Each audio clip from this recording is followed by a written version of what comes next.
और आज 2024 के रण में आखिरी चरण का मतदान होना है। करीब आधे घंटे बाद मतदान की शुरुआत होगी और 7 राज्यों और एक केंद्र शासित प्रदेश की 57 लोकसभा सीटों पर मतदान होगा। 2024 के चुनाव के सबसे बड़े चेहरे प्रधानमंत्री मोदी की सीट वाराणसी पर भी आज वोटिंग होनी है।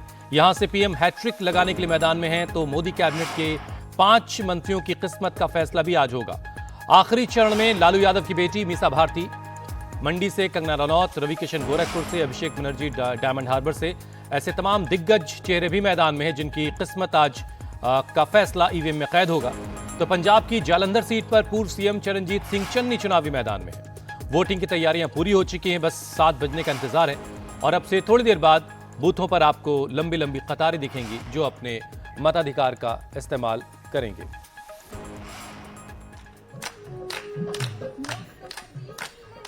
और ये मतदाताओं के लिए कुछ खास इंतजाम भी कुछ पोलिंग स्टेशंस पर कुछ खास तैयारियां की गई और ये पंजाब के एक पोलिंग स्टेशन की तस्वीरें देख रहे हैं आप, जहां पर मतदाता जब पहुंचे तो उनका स्वागत कुछ इस अंदाज में, वहां के जो लोक कलाकार हैं उस अंदाज में कुछ इस तरीके से उनका स्वागत करते हुए नजर आएंगे। लेकिन अब हम आपको लिए चलते हैं गोरखपुर। विशाल प्रताप सिंह इस वक्त हमारे साथ गोरखपुर से जुड़ चुके हैं। विशाल, रवि किशन बनाम काजल निषाद या कुछ और नाम भी हैं जो आप इसमें जोड़ेंगे, किस तरह का मुकाबला देख रहे हैं?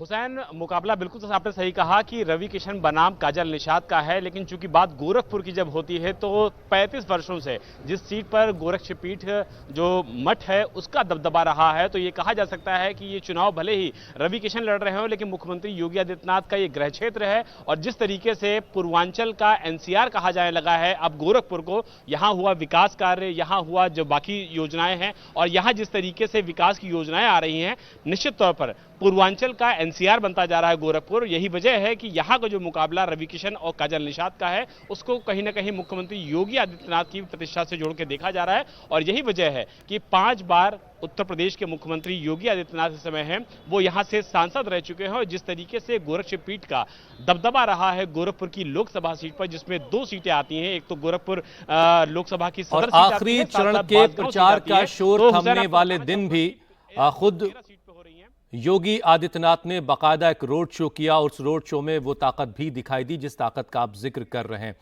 एक बार जरा पीछे आपके बहुत सारे लोग नजर आ रहे हैं, किस बूथ पर खड़े हैं आप जरा वहां की तस्वीरें भी दिखा दें, फिर हम पटना चलते हैं।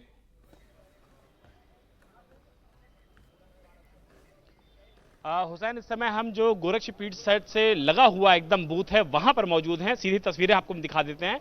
सीधी तस्वीरें देखिए कि जो पुलिस का सुरक्षा इंतजाम है वो पूरी तरीके से यहाँ पर मुस्तैद है और मुख्यमंत्री योगी आदित्यनाथ अब से मुश्किल से मान के चलिए कि आधे घंटे में यानी कि 7 बजे के करीब यहां पर पहुंचेंगे और यहां पर वो अपना वोट कास्ट करेंगे और जैसा कि सभी का नारा भी होता है, सभी की पहचान भी होती है कि सबसे पहले मतदान फिर बाकी के जरूरी काम, तो ये माना जा सकता है कि 7 बजे के करीब मुख्यमंत्री योगी आदित्यनाथ यहां थोड़ा सा नारा भी बदला, पहले मतदान फिर जलपान से अब बात आगे बढ़ी है, पहले मतदान फिर बाकी जरूरी काम। बिल्कुल विशाल, आपके पास हम दोबारा लौट कर आएंगे जैसे ही वहां पर वोटिंग की शुरुआत होगी। हम जरा पटना चलते हैं जहां से हमारे सहयोगी नीतीश चंद्र इस वक्त हमारे साथ जुड़ चुके हैं। नीतीश, क्या माहौल है भाई पटना में? देखिए, पटना में 2 सीटें हैं, पटना साहिब और पाटलिपुत्रा। हम इस वक्त पटना साहिब के एक मतदान केंद्र पर हैं और इसी मतदान केंद्र पर लालू यादव का पूरा परिवार पहुंचेगा वोट डालने के लिए और यहाँ की तस्वीर हम आपको दिखा दें। यहाँ तैयारियां की गई हैं, काफ़ी खूबसूरत तरीके से सजाया गया है। यदि सेल्फी जोन की बात कहें, जो पूरे चुनाव में हमने देखा हर जगह है, सुरक्षा कर्मियों की भी तैनाती है और ख़ास तौर से चूंकि भीषण गर्मी पिछले कुछ दिनों में देखने को मिली है तो उसको ध्यान में रखते हुए यहाँ पर स्वास्थ्य कर्मियों को भी यहाँ पर रखा गया है और तमाम जो कुछ दवाइयाँ होती है उन सब को लेकर यहाँ पर तैनाती की गई है। चूँकि गर्मी कुछ दिनों में जो बढ़ी और कई तरह की जो खबरें आई अलग अलग ज़िलों से, उसको देखते हुए सतर्कता बरती जा रही है। इंतज़ार बस इस बात का कि 7 जैसे ही बजेंगे वोटिंग शुरू होगी, लेकिन सबों को इंतज़ार यहाँ इस बात का भी कि चूंकि लालू यादव का पूरा परिवार यहाँ आएगा और यहाँ से ठीक बगल की जो सीट है वो पाटलिपुत्र जो सीट है जहाँ से मीसा भारती चुनाव मैदान में है, तो फिर मीसा भारती यहाँ से निकलेंगी अपने क्षेत्र में जहाँ से वो चुनाव मैदान में है। तो इस बार 2 सीटें जो पटना से जुड़ी हुई हैं इन पर सबों की नज़र। और पटना की सीट 2009 में जब डिलिमिटेशन के बाद 2 सीटें बनी थी उस समय से यहाँ पर बीजेपी का कब्जा है चाहे आप पाटलिपुत्र की बात करें या पटना साहिब की। पटना साहिब में रविशंकर प्रसाद का मुकाबला इस बार कांग्रेस के अंशुल अभिजीत से है, और पाटलिपुत्र की यदि बात करें तो वहां मीसा भारती के सामने एक बार फिर रामकृपाल यादव है। दो बड़े नाम हैं, एक मीसा भारती का और एक रविशंकर प्रसाद का। पल पल के अपडेट के लिए हम आपके पास आते रहेंगे। पश्चिम बंगाल के बीजेपी नेता शुभेंदु अधिकारी और बीजेपी आईटी सेल के प्रमुख अमित मालवीय ने 7वें चरण की वोटिंग से पहले बंगाल की सीएम ममता बनर्जी और उनकी पुलिस पर बड़ा आरोप लगाया। शुभेंदु अधिकारी और अमित मालवीय ने एक वीडियो पोस्ट करके आरोप लगाया कि ममता बनर्जी की पुलिस संदेश खाली में महिला मतदाताओं को धमकाने की कोशिश कर रही है। संदेश खाली में सादी वर्दी में पुलिसकर्मी और सिविक वॉलंटियर्स घूम रहे हैं जो मतदाताओं को, खासकर महिलाओं को धमका रहे हैं। लेकिन संदेश खाली के बूथ नंबर 153 और 154 पर उनका सामना संदेश खाली की कुछ बहादुर महिलाओं से हो गया, जिन्होंने इसका जोरदार विरोध किया। আমরা রাতে বাড়িতে ছিলাম, সেই মুহূর্তে কজন সিভিক পুলিশ তোরা ছদ্মবেশে, ওরা মুসলিম নয় না, মমতার পুলিশ সব এসে ছেলেদের তুলছে, আতঙ্কে সব ছেলেদের তুলছে।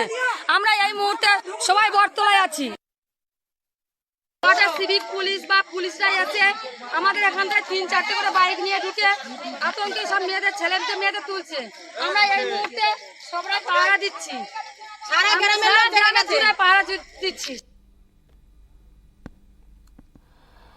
ओंकार सरकार इस पर और ज्यादा बातचीत के लिए हमारे साथ जुड़ चुके हैं। ओंकार, ये वीडियो जाहिर आपने भी देखा होगा, इस पर कोई रिएक्शन अभी तक आपको टीएमसी की तरफ से मिल सका है, और इस वीडियो के पब्लिक में जाने के बाद आज के मतदान पर क्या असर होने वाला है?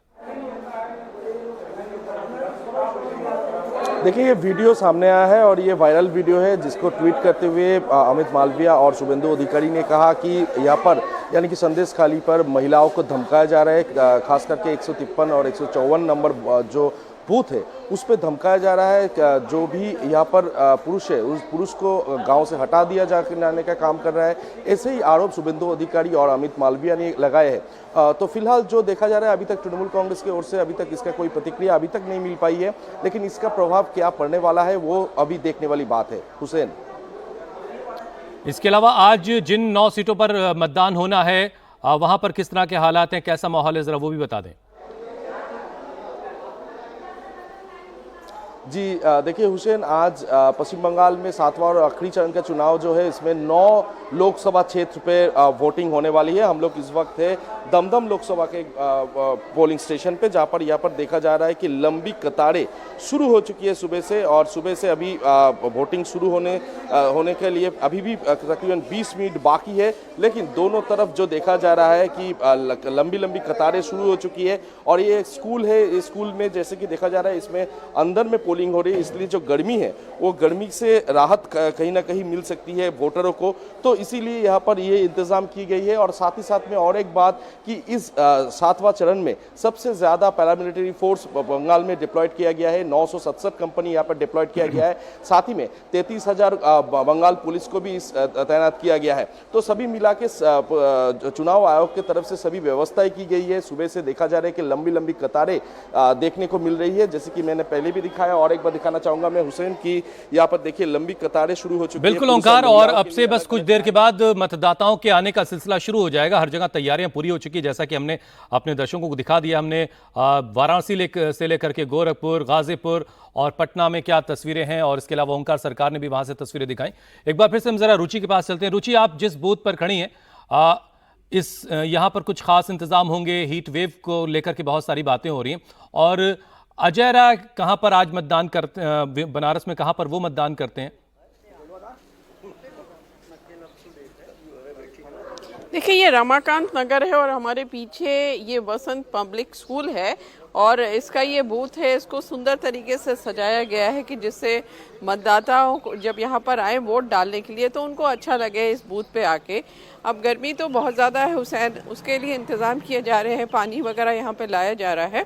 तो अभी आपको यहाँ, क्योंकि 7 नहीं बजा है, कुछ वोटर्स यहाँ पे आ गए हैं जो अंदर हैं, अंदर हम जा नहीं सकते, लेकिन बाहर भी कुछ लोग खड़े हैं, उनसे हम बात करने की कोशिश करेंगे। और अजय राय 7 बजे यहीं पर आके अपना वोट डालेंगे। ठीक है, आप जहां खड़ी वहीं अजय राय आने वाले हैं। लेकिन एक सवाल जिसका जवाब रुचि मैं पहले भी आपसे जानना चाह रहा था, जो बलिया में जो कुछ हुआ, नारद राय की नाराजगी, उसका कितना असर आप बलिया के आसपास की सीटों पर देख रही हैं, खासतौर से जो भूमिहार वोट है जिसकी बात हो रही थी? देखिए, लोकसभा चुनाव है और आप देख रहे हैं कि बीजेपी कैसे एक एक वोट जोड़ने के लिए बीजेपी क्या क्या कर रही है, कैसे उसने पूरी ताकत लगाई है कि एक वोट भी कम ना हो। ऐसे में बिल्कुल चुनाव के ठीक पहले नारद राय का बीजेपी में शामिल हो जाना समाजवादी पार्टी के लिए झटका जरूर बड़ा माना जा रहा है, क्योंकि बड़े भूमिहार नेता नारद राय अपने इलाके के माने जाते हैं। 3 दशक से ज़्यादा का उनका सियासी कैरियर रहा है। 1989 में उन्होंने पहला चुनाव नारद राय ने लड़ा था। तो इतना लंबा जब सियासी कैरियर आदमी का होता है तो जाहिर है कि मंत्री भी रहे हैं, समाजवादी पार्टी सरकार में विधायक भी 2 बार के हैं, तो कार्यकर्ता तो उनसे जुड़ता ही है।